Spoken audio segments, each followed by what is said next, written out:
демонстрация, фигурно парзалене и динамичния шорт-трек без лед. Да, правилно чухте, без лед. На сцената ще видите демонстрация от клуб по фигурно парзалене Левски, в който се подготвят фигуристи под ръководството на Христина Василева. На вашето внимание, бившата състезателка по фигурно парзалене и настояща актриса Паулина Попова, която ще ни покаже, че фигурното парзалене не е само спорт, а и изкуство. Време е за шоу!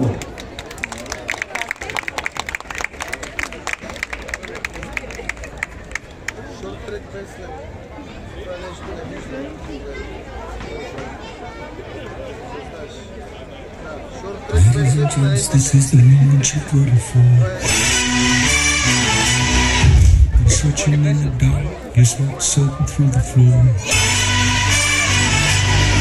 And buried in your bones, there's an ache that you can't ignore. Taking your breath.